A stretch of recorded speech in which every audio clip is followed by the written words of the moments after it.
We need headphones. Hello? I don't have headphones. Ooh, we're live.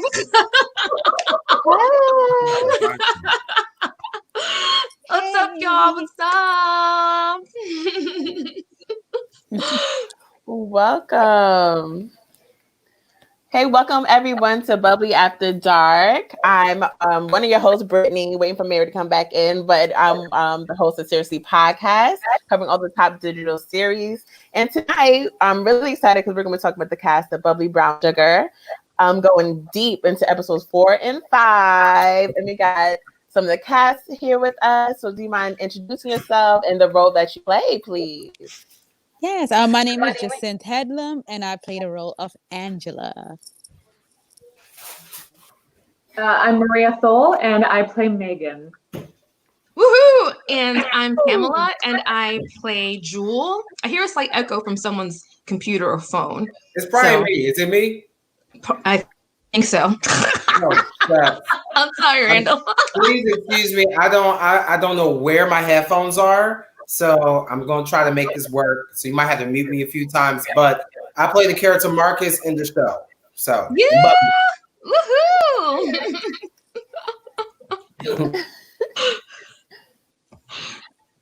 Yes. I'm excited to be here. Awesome. Now, Miss Tamala, you are the creator and you also play Jewel. For people who don't know about this series, can you just tell them what introduced, what inspired you and how you got started with Bubbly Brown Sugar? Okay. I created Bubbly Brown Sugar because it was twofold. I wanted to create my own opportunities for work, and two, I felt like my soulmate around me, that energy, just felt him all around me, but he didn't exist yet. So I thought, while I wait for him to come, I'll just pour that love that I felt into something, and that's pretty much how Bubbly. But I was really looking for purpose. My mom had passed away in 2016, and I just was like, I need some direction. I need new life. Musical theater didn't really do it for me anymore, and so on my way to work, I was listening to SZA, Love Galore, and this story dropped into my spirit from beginning to end, and I've just been like so happy ever since. Yes, I love that. I love the story of just inspiration and hope that the show brings. Just make you like manifest, your love. Yes, thank you. Yeah. And how much do you relate to Jewel as far as her? Yeah. Yes. She is me in so many ways, like she really is about spiritual law and just manifesting her dreams. But in other ways, like I don't think I'm as flighty as she is in a sense. But I'm definitely very similar to like the spirituality part. Absolutely. Right. Okay. Now, Miss Jacinth, you play Angela. Hey. Yes. So in episode 4 and 5, we know that Angela is Caleb's ex, and she just left him high and dry for 6 months with nothing. Tell us that story. Walk us through like you leaving Caleb. What's going through her head at this point? Well, Caleb is my fiance that I left for 6 months without giving out too much for those who haven't seen it. But I think that in life, we all go through so many things that just we evolve, and sometimes we fall, and life happens. And that happens in many relationships where instead of growing together and evolving together, you can grow apart, or sometimes we make dumb decisions that doesn't necessarily have anything to do with the other person or saying anything is wrong with the other person. It's just that I'm going through life, like life is happening, and I just don't know what to do or what to make of it, or I can't make sense of it. Or sometimes we run away from our problems instead of running through it. And instead of Angela running through her breaking point, she ran from it and pushed away the person closest to her, who she had most in her corner, which was her fiance. And now she wants him back. Too late. What is the girl to do? Right. No, fight. I was there first. I believe in divine intervention. I just want to that say, the Lord will bring us back together. when we did the table reading, Jacinth was like, Angela's gonna make a comeback. Angela's gonna make a comeback into Caleb's life, and I'm like, okay, girl. I was already rewriting her script. Like, no, you're the antagonist in this story, okay? Yes. Everybody, look, I've been getting a lot of hate mails. Okay, a lot of people like, why would you do that? Why did you do that to Caleb? And it's like, people really hit me up in my inbox, in my DM, about Caleb. Yes. They're like, I hope you're not really like that. That was so mean. You going around breaking all these men's hearts. I was like, this show is not making me look good. Oh my God. These brothers out here scared to holler at your girl. Oh man. So she pulls up to him at this event and just like, I sent you an email. When she said that, I was like, girl. Email line. Oh, it's so good. So good. Like, you didn't get my message in the bottle? No. Why did you think that was okay? Oh man. Oh my gosh. So she pops up and it kind of shook him to like he even stopped performing. Like it was like he saw a ghost when she arrived. But what did she think was going to happen? Like, did she think he was going to be like, oh my God, I'll take you back? Well, at least be understanding, you know?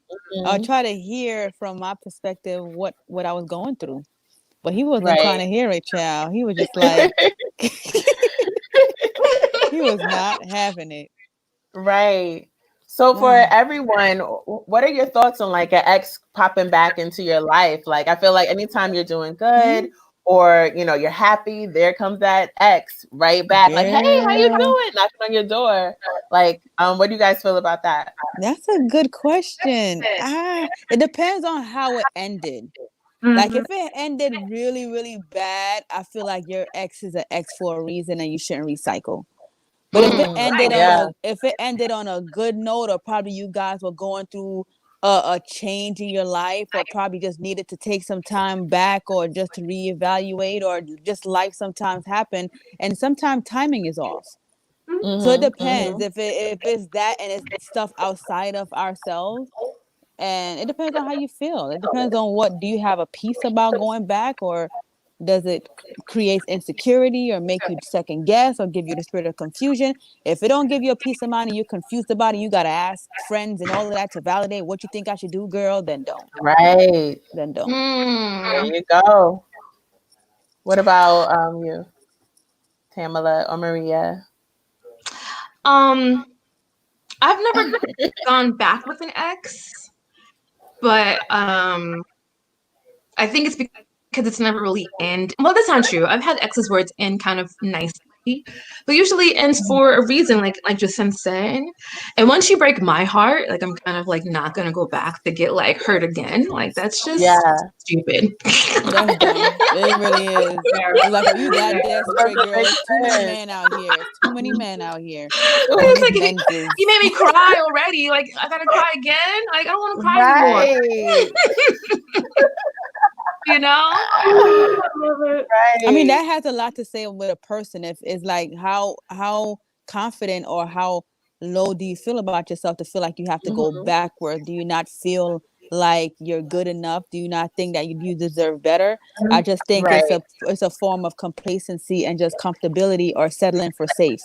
You're settling for safe because you already know this person. You know what you're getting, I think. Everybody's so unpredictable these days, but it's settling for safe. I don't believe in settling for safe. Scared money don't make money. Yeah. Hello. Ooh. Bars. Hey, Randall. What's up? Drop that. Technical difficulties, but we are back. We back. Yes. So right now Randall, we're talking about giving exes. Yeah, exes and giving them another chance. We have any thoughts about that? Do people get second chances? I don't know how I feel about that. I feel like Right. Maya Angelou, when you show someone who you are, you have to believe them the first time. Like, Better you know, believe it. if you are showing me that you are a butthole or just not a nice person, Mhm. then it is my choice to choose to believe it. If I want to be dumb and Yeah. stupid, then that's fine. But the signs were there. So no, I don't Right. believe in second chances. I don't. Yeah.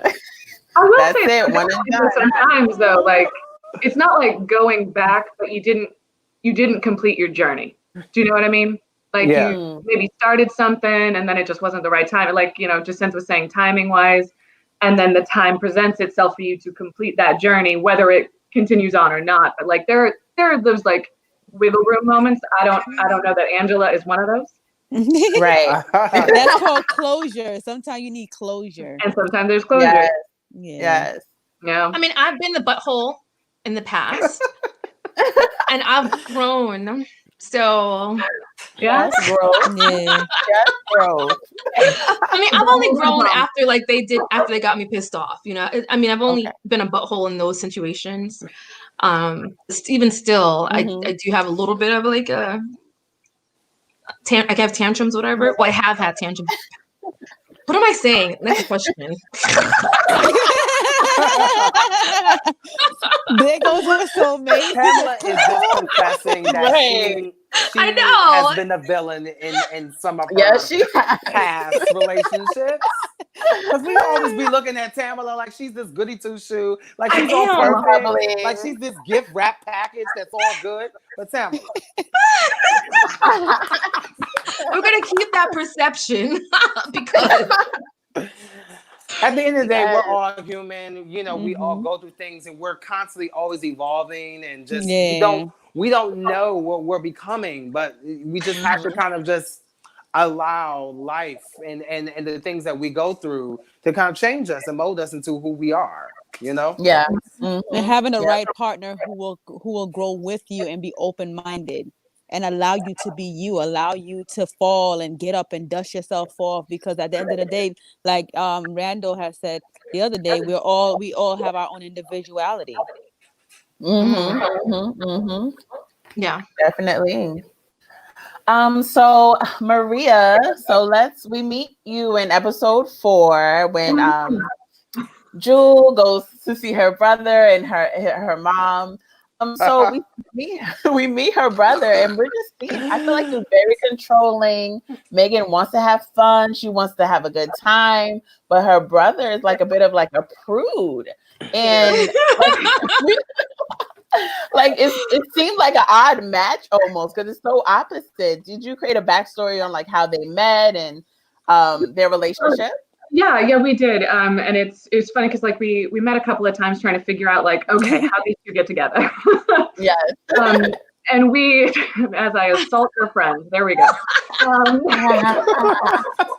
They're too cute. We were talking about it, and we figured that a lot of it centers around mom, Jewel and their mom, and that I'm a caregiver.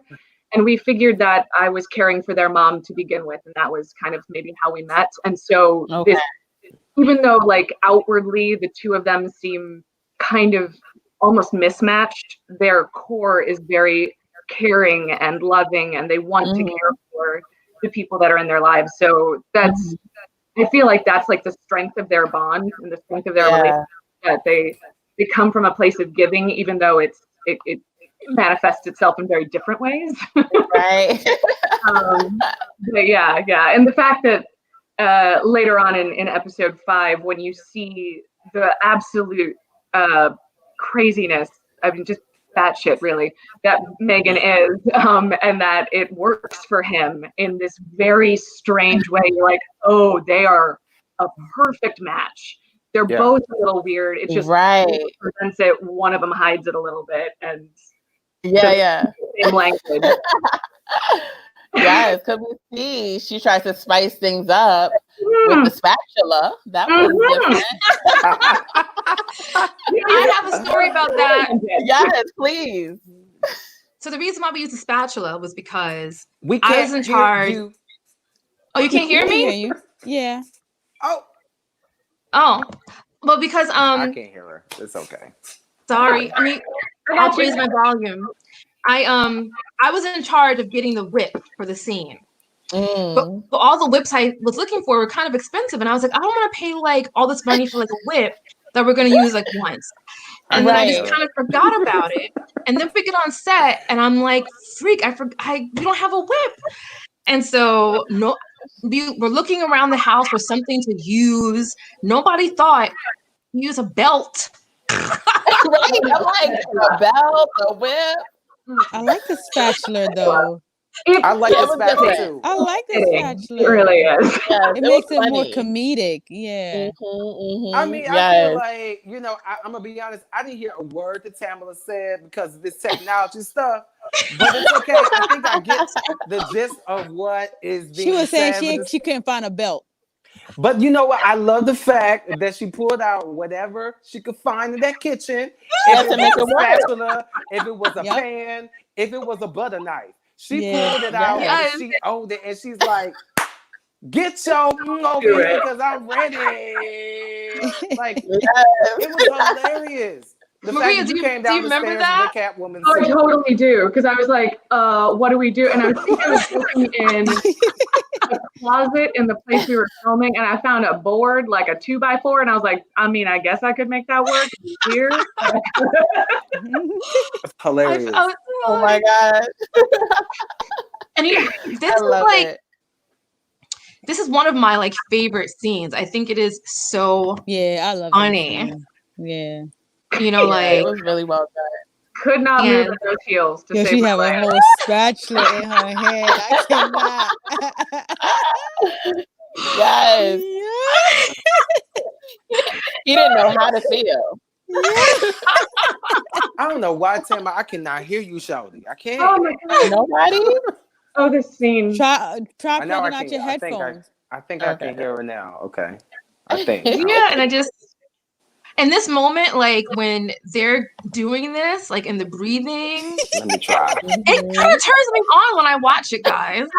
It does. You guys did a phenomenal job.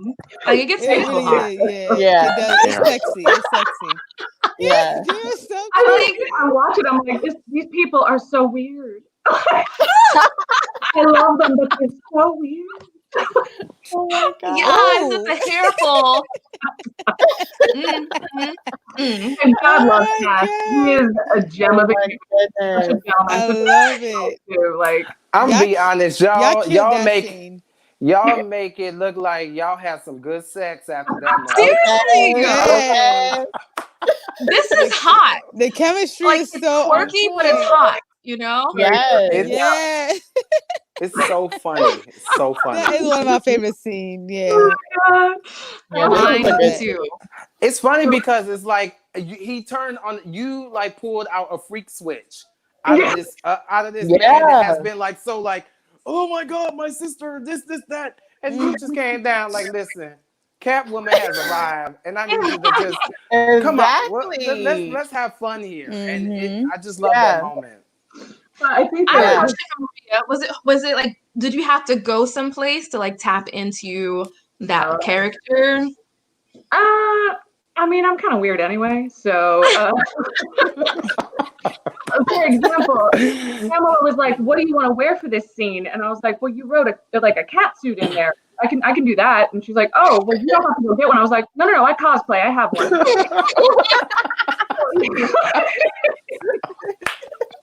She was prepared. I love it. I love it, man. That is sexy. She had that in her bag of tricks.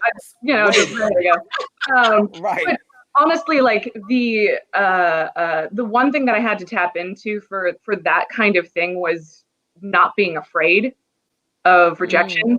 Because that awkward sort of going out, that was me in middle school, high school, college, all of it. Like, I like you. Oh God, there it is. Kind of thing. Oh my gosh. But like Megan is fearless in that. She's there is no shame to it whatsoever. It's just joy and fun. So like just letting go of the like little thing in the back of my head that's normally there, that was the hardest part. But the cast was the part, so it was, and the set was great, so it was fine. Yeah. Easy. Love it. So since we're talking about Jules' brother, Gregory, we see that Gregory has more responsibility when it comes to taking care of their mom. Does Jewel ever feel guilty that she's like about their roles, how she's kind of like living her life while the brother takes care of everything? Does the brother like resent her? I do think that there is definitely some resentment going on between Gregory and Jewel, and I don't think Jewel is fully conscious of it or conscientious of it. And I think that you'll see why in the next episode 6, you'll see more of that. Okay. Because she's like, like you have Megan, you have your wife, to help you out. But and I'm here, I'm here supporting you. So it shouldn't be a big deal. He's not doing it by himself. He has like a wife. And in my story, my backstory for Gregory and Megan is that Megan was a nurse and kind of took care of Mrs. Patterson. That's how they met. So she knows what she's doing. She knows what she's doing. So he should just relax. Yeah. in my I don't know. Yes. Okay, Jacinth, I know you have to go soon, but thank you so much for joining us. Thank you so much for having me. Yes, I'm excited. I can't wait. Say to you guys, and don't hate Angela, okay? I know. Thank you so much on our boy Kayla. And thank you, Tamala, for the opportunity of playing Angela. I really appreciate it. And thank you guys so much for having me on tonight. Have a good night, guys. Have a good night. Later. Bye. Bye. Y'all, I mean, no spoilers, but she's going to act her face off coming up. She is such a good actress. Ooh. Yeah. Oh, yeah. Oh, my God. I'm ready. That table read blew me away. I was like, hello. Can we talk about like how just every episode, it just continues to just grow, and it's like, it just keeps gelling. A new character is introduced, another storyline, and like the plot twists here and there. It's just real brilliant writing and storytelling. Storytelling. Really, like, I love the cliffhanger. I just want to Oh, go ahead. What did you say? I love how some episodes end on a cliffhanger, just leaves you wanting more. Thank you. I try.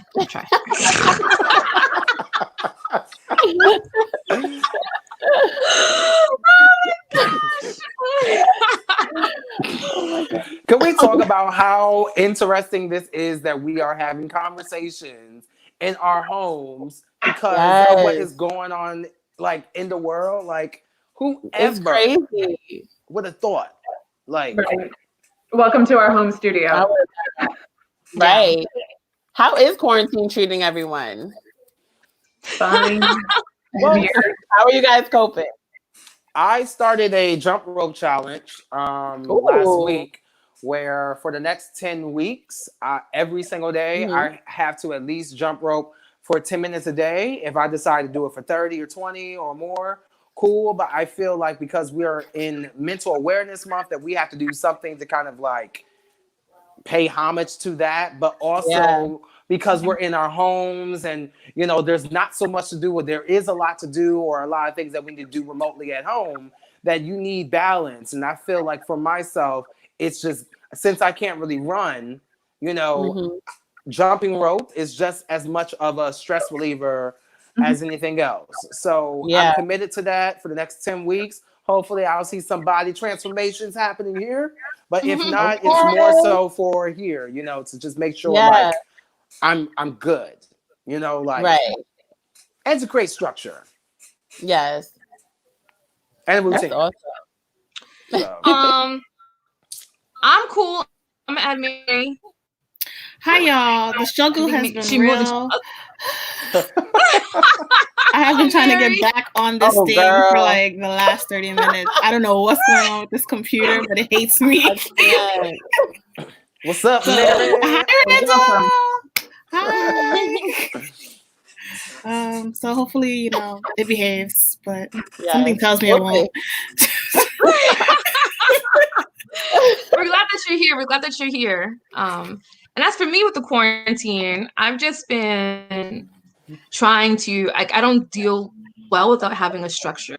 So I haven't been as productive as I normally am. And about 2 weeks ago, that started to get to me. Like I just need like even if it's like, being a freelancer, like I'm used to that lifestyle, but I'll go to Starbucks to work for hours and like crank shit out. But just being home, like in my pajamas, just it's hard. It's hard for me. Real hard. So what about you, Maria? StarCraft 2. No joke. StarCraft 2. Yes. That like there's a lot of like I just have a lot of crap, so it's actually kind of a good time to sort of like go through things. So like I have a bajillion pictures from my childhood. So I'm going through and scanning those and like figuring out which ones, like now I have them digitally. Do I actually need the physical copy of this? Sometimes yes, sometimes no. So it's like it's kind of a good time to like I've got the time. Might as well declutter a little bit. Yeah. But yeah, in between that, StarCraft 2. Yeah. Yes. Nice. All right. So let's get into episode 5 a little bit deeper, where we meet Marcus. The house. So Jewel has her talk show. It gets hot and steamy on set. It gets a little crazy. But they talk about celibacy, and Marcus mentions, he's been celibate for 2 months and he's already struggling. Like, it's just 2 months. What's going on? Well, I think that Marcus is on the new path of his life. And in order for him to really connect to where that path is taking him, he has to kind of like dig within and dig deep and change a lot of things about himself that, wouldn't fly with his homeboys or everybody else that's around him. So like, I think he's just really tapping into a new spiritual path. And he's following the wave of where that's taking him in his life. So for me in character, like for Marcus, that may include like him changing the music that he listens to, the people that he surrounds himself with, to even the food that he's eating. So that, he can really spiritually connect it to meet his mate, to meet his soulmate, because we all want love, so yeah. I just want to say though that I put the 2 months on purpose because you were his character. His character is so proud about his 2 months. Yes, I think that's hilarious. Like, yeah. I love it. I've been. It's been for 2 months now. Like, what? You just started. What? I know, because like Marcus takes such a strong position on it. It's like literally, it hasn't even been a full quarter. It's been 2 months. I think that he's just a very Marcus. He's giving me. Say what? Yeah. No, what were you saying? Oh, I was just gonna say, like, Marcus seems like just like, I don't know if he's like a hotep, like he's like the black man, like kind of. That's the vibe he's giving me too. I think that's the kind of vibe that I was trying to go with Marcus, is this strong militant black man that's kind of like, yes, and I stand for this and I stand for that. But at the end of the day, he's still trying to figure out who he is. He really is, and that's why he's going on this journey, with not having sex, and because sex is such a strong power, and it's and he knows this, and he's just trying to, I don't know, fix himself. I feel like Marcus is probably gonna have sex like right after that thing was over. That night, it's right. There was a lot of and I guess Leslie got it in. Definitely a lot of like hot energy that was going on set. You got old girl was humping on Josiah. On the side and just, a mess. Hilarious. Yes. So. So. How did you all feel about Josiah's statement? It was triggering. How did you all feel about Josiah's statement? No man wants to wait, and if he don't get it from his girl, he's gonna get it from somewhere else. So as a writer, I didn't write that. I said, he's gonna get it from someone else, but Josiah said she's not cracking nuts on the first night. And so when I was like, what'd you say? That's how I really felt like disgusted because it just sounded so like, ugh. If she's not cracking nuts on the first night, she gotta go. Like, what is she, like? What? What? I completely understand. Like some people, they just don't got time. Like they need to know right then and there what they are getting into. So to play the devil's advocate for what his statement is, I understand that perspective of where he is saying that. Like people ain't got time. We grown. We ain't got that much time. We need to know what we're getting into. You know. So I get it, but there's something about honesty. You know, just being honest about what you're looking for up front. I would be fine with that. Like if you're honest up front and that's not what I'm looking for, I'm out. Fine, bye. Have a good night. But you know, I do appreciate his honesty, but but I also feel like he's not honest with the women he dates. Right? You know what I mean? Like he gives me the vibe of like he just expects it. He's not saying it. Right. And then when she comes over thinking they're gonna just watch a movie, you know, and it doesn't happen, he probably like, he's like, you know, kind of nasty to her, and it's like, well, you gotta go. And that's not cool. Nope. Just saying. Yeah. But I love Desai. Desai's one of my favorite characters. So. Oh yeah. I think he's just so honest to say, right? He's so honest. He's so upfront, and he's like really has no filter. He is who he is, and I feel like that's why he's so lovable, because you can only respect someone that is just upfront who they are. Now, when people having all these masks up, where you got to figure out what, I can't deal with that. Yeah, but he also isn't like awesome. nasty. Like he isn't like, you know, like it's still he has like a charm to him still, which I think is what makes him really lovable too.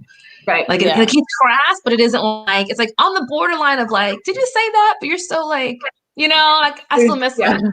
There's decency to him, and I think a lot of it comes from I think a lot of it comes from getting to see his male friendships that are really genuine and like really interesting. The three guys together are just like they give each other so much depth because you get to see this like genuine love and affection expressed between heterosexual male dudes, which doesn't always happen on, you know, shows. It should. So I think it gives all three of them like I'm automatically on all of your sides because of it. Yeah.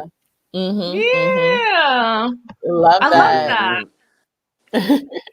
I mean, so I just Josiah's character, I feel like Go ahead, I'm sorry. What you say? So Josiah's character, I feel like to a lot of women, he would have like a lot of red flags. So what are some red flags for you guys when dating someone? Maria, you go first. Maybe like top three red flags. Too smooth. Oh. Too smooth, too charming. Like there's a slickness or a polish to the charm. I don't trust it. Oh God, red flags. I haven't dated in ages now, so she's engaged. Same girl. I should be married by now, but you know, loving the time of Corona. Yet, but it will. Gosh, red flags. I don't. You know what? This is gonna sound weird. How he treats just any other woman, be it a friend, a mom, a sister, like just other women. If they're too affectionate, I'm like, I don't know. But if they're also just kind of like, you know, disrespectful or disregard, like that. Yeah. Those would be my two. I don't really have three that I can think of right now, but definitely those. Yeah. I have mine. I'm ready now. Yeah. I don't like liars. She ready? Liars. That's like a big red flag for me. Especially when like sometimes people lie about really small things, and it's like, why would you lie about something that doesn't really matter? Like, you know, I'm a real big person on the truth. Tell me the truth, whether it hurts or not. I really appreciate and respect the truth. Another red flag is someone that doesn't really know themselves. So they have like a lot of, they think that they're woke, they think they're conscious, but they're not really aware of their blind spots. So if you're not aware of your blind spots, you're not really aware of how you're navigating or possibly hurting other people that you interact with. Right. And my third one is someone that is a little bit financially irresponsible. Oh God, yes. That's my turn. I'm feeling it. You don't have to be like rich or whatever or anything like that, but you can't be reckless or just irresponsible financially. Right.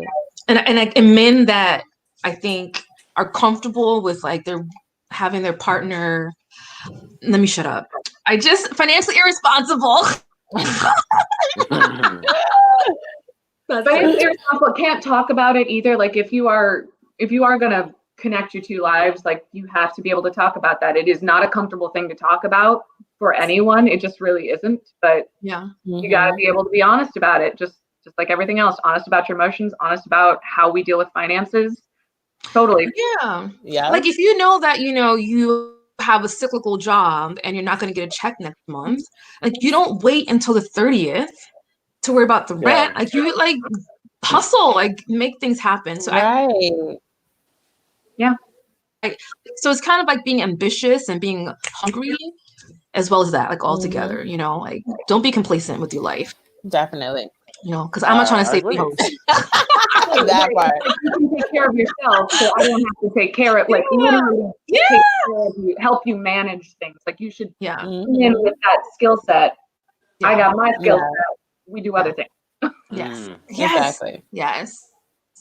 I think I'm for not about me, honesty is the best medicine. So if someone's just dishonest, it would be a huge red flag. How you treat your family, how you treat your mom, how you treat your dad, it shows a lot of your character. And I think the last thing would be just personal hygiene things. Like, just if you're not brushing your teeth and you got a certain funk, what? Like, wait. Oh my God. What?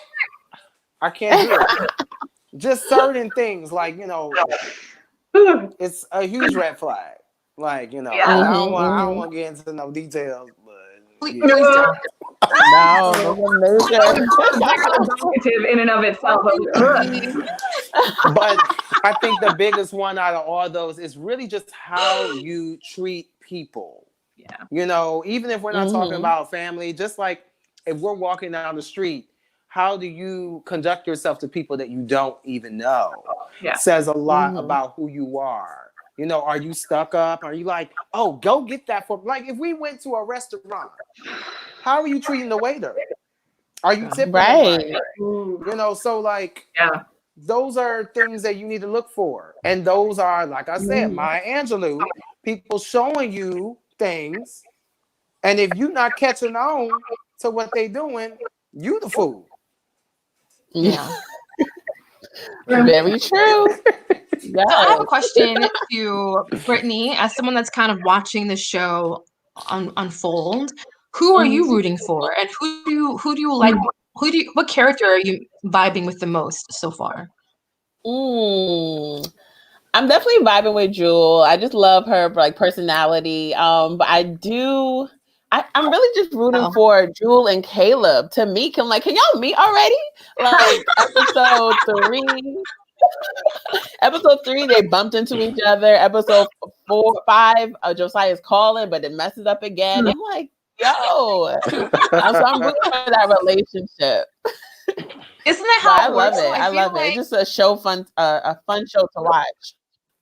Thank you. And I feel like sometimes it's how like the universe works.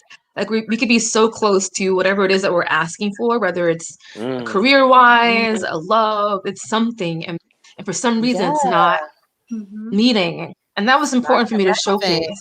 And it's why isn't it not connecting? And I think we see why for Caleb, he's not ready. That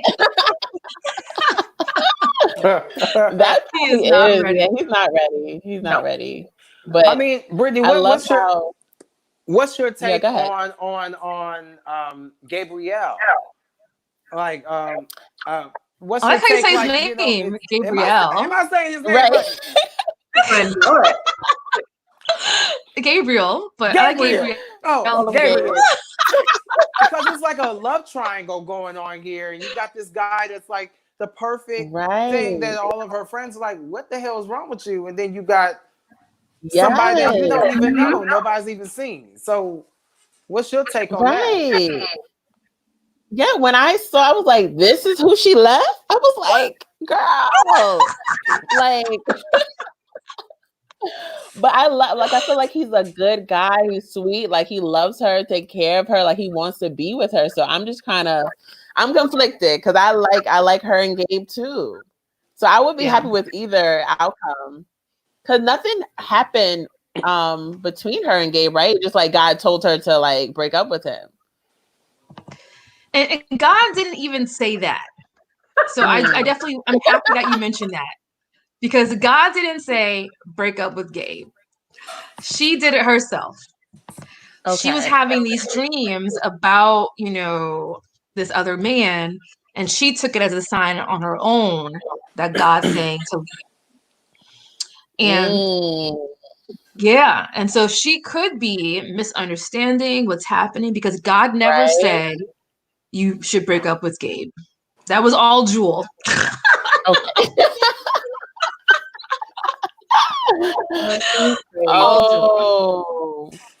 And I'm sure that we can relate to that. So sometimes, right? Of course.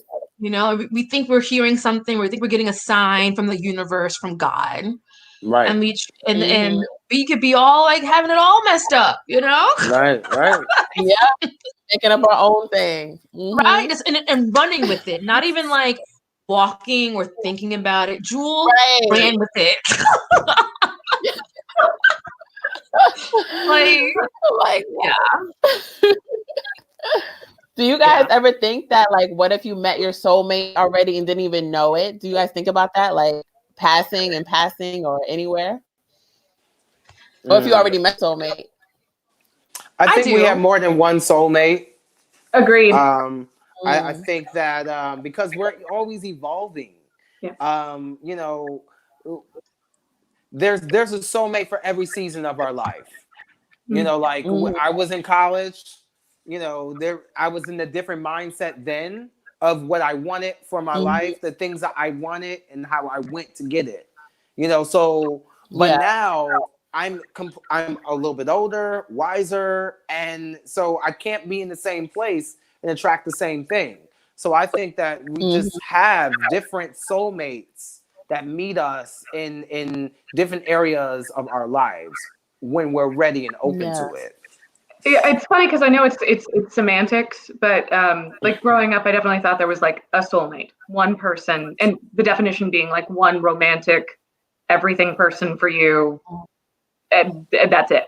But as I've lived my life and grown up, I feel like soulmate there are multiple of them, and they are not always romantic. Like, right. I think my best friend is one of my soulmates. I've had mentors that have been soulmates. And one of them happens to be my partner, but for me, my partner is like, I found the person I can partner with genuinely, and I can grow with that person. And as we were speaking about, we can both fall and help pick each other up, like that kind of thing. That's not necessarily something I subscribe to a soulmate. It's part of it, but it's not the whole picture, if that makes sense. So it's not like this idealized, romanticized kind of thing. But you know a soulmate when you meet one. Like it starts here. It really does. Like the relationship, the friendship, whatever it is, starts here, and then it just grows from there. And you're like, oh, you recognize someone from your tribe. You're absolutely. Yeah. And I rarely recognize, like when I do recognize somebody, like their spirit first, I like jump on them and pounce on them like a little freaking lion. I know, we can be oh my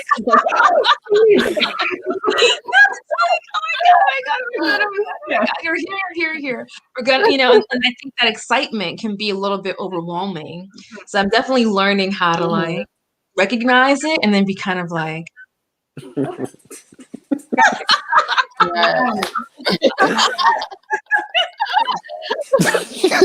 not that good at it though, but I'm trying because oh my god.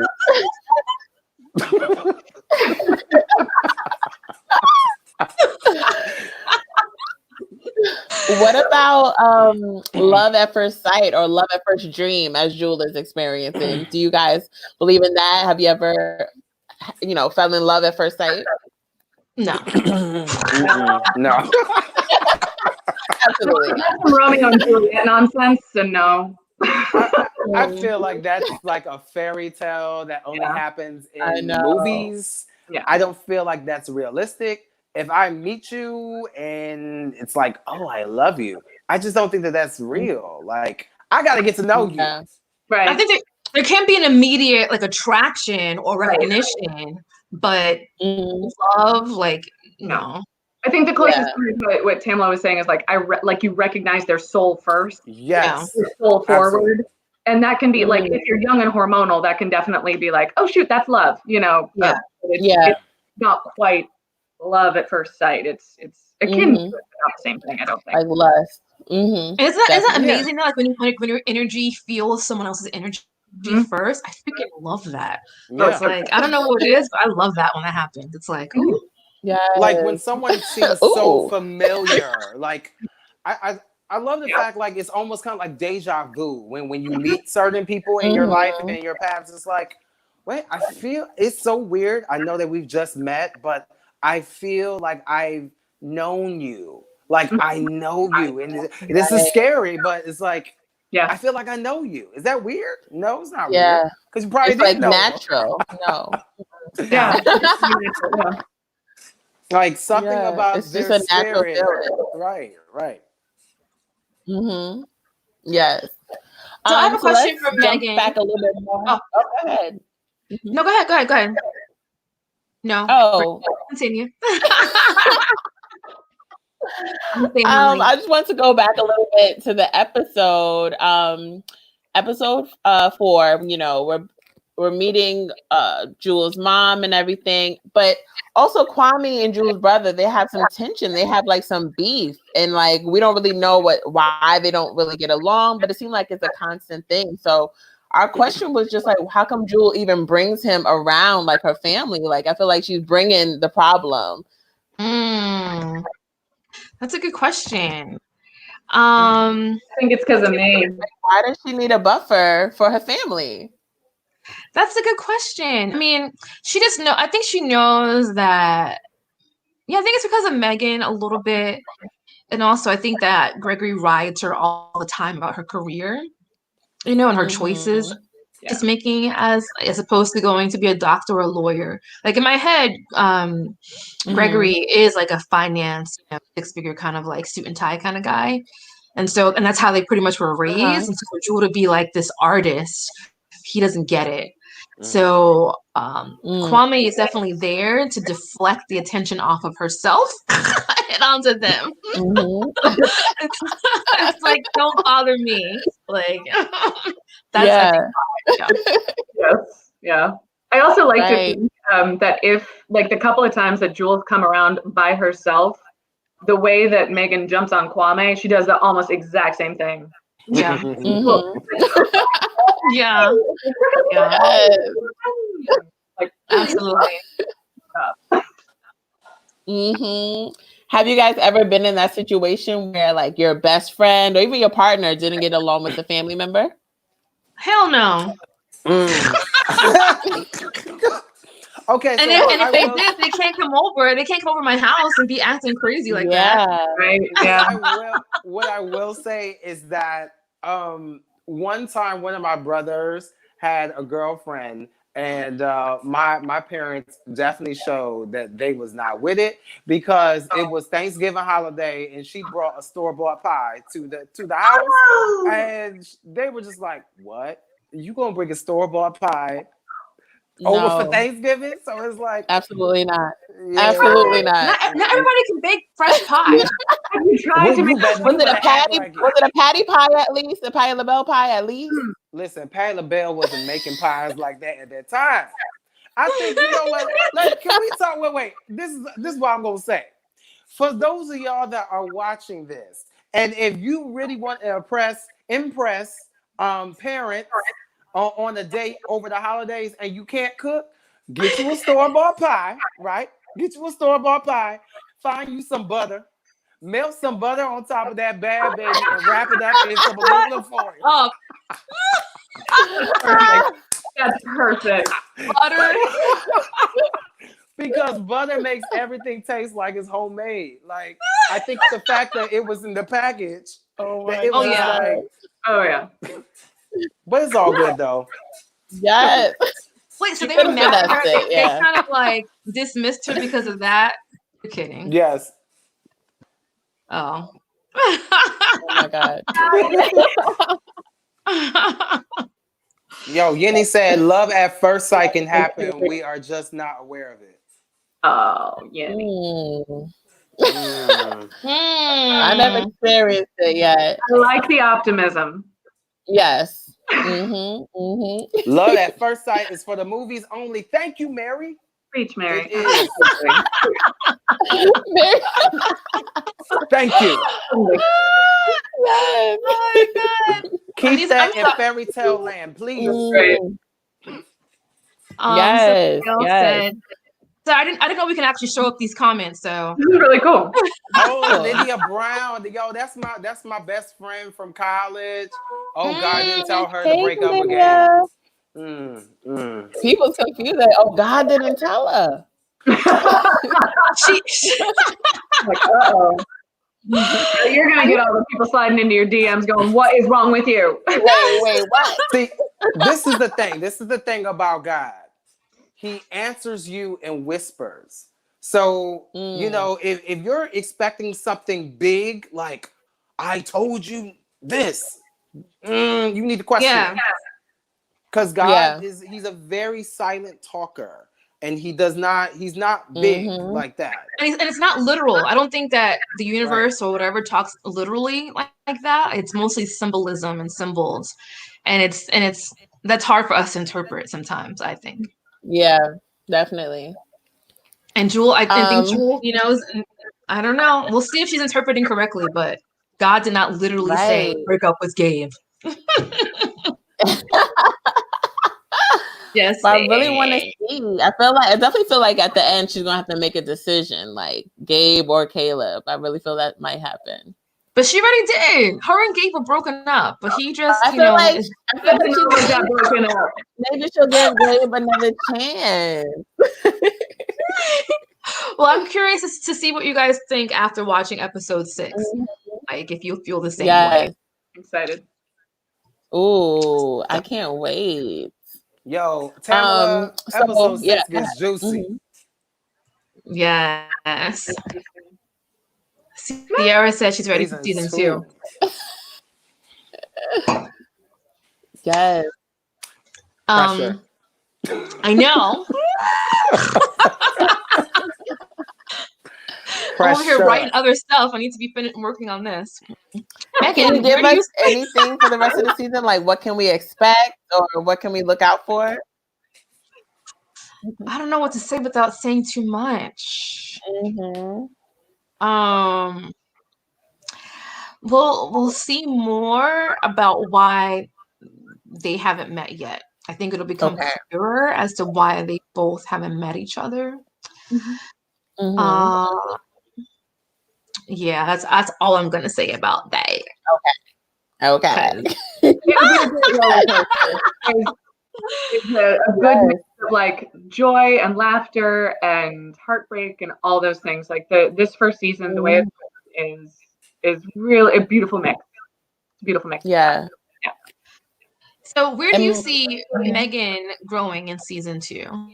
I don't know.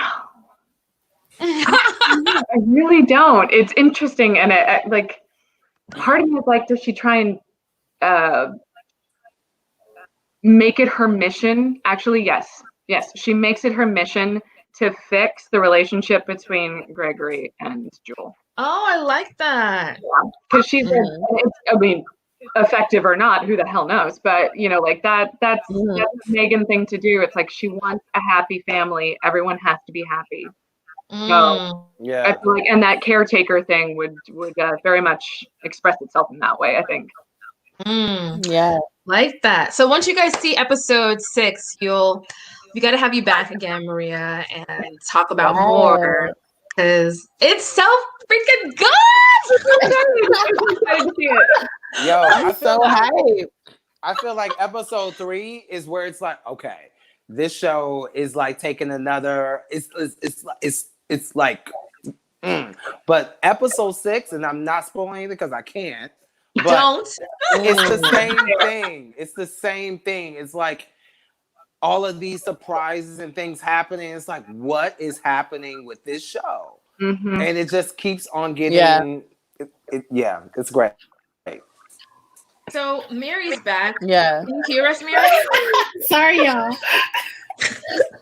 This girl. Appreciate it in the comments. Yo, if my phone dies, I might have to get on it. Right. Wait, Sarah. Wait, what'd you say? I said, do you have any You have a questions final before we Yeah. No, I'm just really excited to see what else happens in this season. I do want to see Caleb and Jewel just meet already. Like, I'm impatient. What if they don't meet? Are you gonna be upset? Oh yes. Oh, for sure. I'm gonna be upset. I'm gonna have an attitude because I'm tired of Angela blocking his blessings, and every single time, here she come popping up, stalking the man. No one has time for this. Right? And that's how it is in life. You're ready for something good, and something is kind of like the enemy tries to distract us, Right, all the time. But y'all, they having these juicy dreams about each other. They need to meet already. We need it to happen. We shall see what happens. You guys, I can't wait to hear what you think. Love it. Any other last questions before we wrap up? Or I guess what no. I think we answered everything. I think we got really deep into the episode. I thought I had another one, but I guess just lastly, Maria and Randall, what about this project made you want to be a part of it? Well, for me, because my phone about to die. I'm gonna make this quick. Okay. I think Tamala and we worked together on the project in the previously, and before she even started writing this, she reached out to me and said, Randall, I have this concept and I think I'm gonna go ahead and follow through with it. And I'm like, the world is yours. And so I've been a part of this vision since while she was manifesting it to come here, to this place. And it's just beautiful to watch the process, how she birthed this project. And I don't know why I just lost my train of thought, but that's okay. What was the question, Brittany? Oh, why are they part of the project? Yes. They can't see me. Oh, I think that I just spiritually I'm just connected to this project and connected to the path of whatever this is. And I just love the fact that it's a show that talks about Black love and is using those universal powers about the law of attraction, God, and higher power, and just all of that, and just showing that things happen in our lives and we may not always know how they come about, like how you might meet someone, how that bump might lead into you marrying someone. Things are they just happen. And I just love the fact that it is really art imitating life, and it's just very well written, and it's Tamala. I love Tamala. Anything she tells me to do, I'm just gonna do it. But yeah, I'm just so glad and so happy to be a part of this journey, and just hopefully just continue to just grow this brand and see what happens with it. Yeah. Okay. And just before Maria goes, I wanted to say I wrote this because I wanted it to, they say art can imitate life or art can shape life. And I feel like we don't do enough of using our energy to create. So I wanted to create a story where it cases that we can shape, that art can shape. Okay, sorry. Go ahead, Maria. I don't know if y'all can relate to auditioning and having to go into a room, but most rooms you go into are a nightmare and a half. And the room that I went to for this audition, which included Randall, was nothing but love, welcoming energy, joy. I had so much fun in the room, which I cannot always say. And so I walked out, like I had already, like, the script itself, like the sides that I got were the cat suit scene. And I was like, this chick is crazy. I like her. I want to play her. Like, so that was like, I like this. This seems like fun. I want to work with that. But then on top of it, the energy in the room was just so good. I was like, yeah, I would love to collaborate with these people. And then worked out. Can we talk about how audition? Right. Killed it. Killed your audition. Like, me and Tamla were like, okay, so you know she getting the part, right? She's like, yeah, I think she's gonna get the part. Yeah. But can we talk about how Tamla will have lavender feathers all flying around in auditions? She has this, like, this smell good thing that just is like, you come in, it's like a breath of fresh air. Like, what have I stepped into? I try to, like, I have a diffuser that I bring just to, like, make it relaxing and calming, because as an actor I know that it can feel very, like, you know, cold and not very welcoming, and I wanted to create that kind of, like, space that feels good. It worked. My diffuser, my little lavender and jasmine oil. So when we talk about that scene where with the guy and she's smelling all the oils and stuff, yeah, that's some cinnamon, butternut, sugar, and love. Like, that's all. My gosh. Love it. You guys do such an amazing job on the show. I absolutely love it. I can't wait for more. Like, I love it. Thank you. Thank you. Yeah. Yes. Thank you so much. So thank you everyone for tuning in to Bubbly After Dark. This was so much fun. You know, we can't wait to see the rest of the season. Thank you, Tamla, for having us. And be sure, and be sure to subscribe and listen to Seriously Podcast on all social media platforms and podcast platforms. And thank you, the cast. Thank you, Randall and Maria, for joining us and just send. And we can't wait for more. Yes, and share this video and share Bubbly Brown Sugar. And we have our mid-season finale next week, next Thursday. So tell a friend. It's going to be freaking epic. It's like a nice 25-minute episode. Since y'all want more episodes, I know more. You're gonna get it every week. What if they longer? Can they be longer? Okay. So next week, come join us for our mid-season finale. It's gonna be dope, and I'm excited. All right, y'all. Danielle Meek says, "Yay!"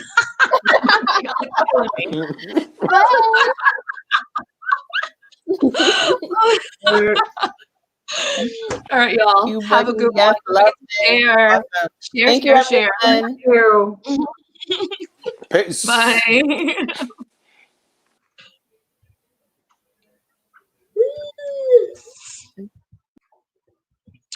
Bye, guys.